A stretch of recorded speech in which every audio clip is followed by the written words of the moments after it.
సద్గురు రాసిన inner engineering బుక్లో ఒక చిన్న కాన్సెప్ట్ ఉంది. ఒకరోజు శంకరన్ పిల్లై ఒక పార్క్లో బెంచ్ మీద కూర్చొని ఉంటాడు. అదే బెంచ్కి చివరన ఇంకొక అమ్మాయి కూర్చొని ఉంటుంది. సో శంకరన్ పిల్లై ఆ అమ్మాయిని నేను నిన్ను ప్రేమిస్తున్నాను అని అంటాడు. ఆ అమ్మాయి మొదట్లో ఒప్పుకోదు. అప్పుడు సమయం కరెక్ట్గా ఉదయం 9 గంటలు అవుతుంది. సో శంకరన్ పిల్లై కంటిన్యూస్గా ఒక 3 గంటలు ప్రాధాయపడి ప్రయత్నించిన తర్వాత అంటే 12ంటికి చివరికి ఆ అమ్మాయి ఒప్పుకుంటుంది. సో ఆ అమ్మాయి ఒప్పుకున్న తర్వాత 12 గంటల నుంచి సాయంత్రం 5 గంటల వరకు అదే పార్కులో వాళ్ళిద్దరు కలిసిమెలిసి తిరుగుతారు.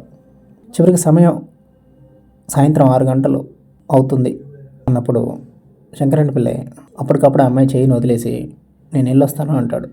అప్పుడు ఆ అమ్మాయి అడుగుతుంది, ఇప్పుడే కదా నేను నిన్ను ప్రేమిస్తున్నాను, నేను ఇంకా వదిలిపెట్టను నిన్ను అని అన్నావు అని అంటే, కరెక్టే నేను నీకు చెప్పింది, కానీ సాయంత్రం 6 గంటలకల్లా నేను ఇంటికి వెళ్ళాలి, ఇంటి దగ్గర నా భార్య ఎదురు చూస్తూ ఉంటుందని చెప్తాడు.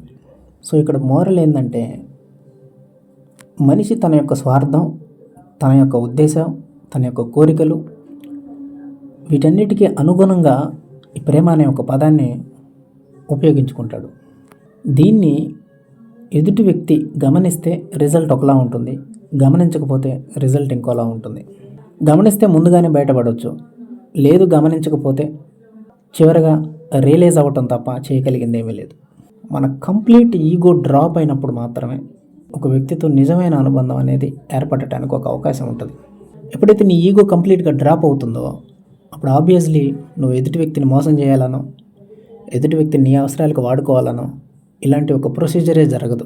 మనం కంప్లీట్ ఈగోతో ఉన్నప్పుడు మనకి ఏదైతే కావాలి అని మనం అనుకుంటామో దానికోసం మనం ఎదుటి వాళ్ళని ఎలాగైనా మ్యానిపులేట్ చేస్తాం. ఈ మ్యానిపులేట్ చేసే ప్రొసీజర్లోనే ఈ ప్రేమ అనేది 99% మిస్యూజ్ అయింది.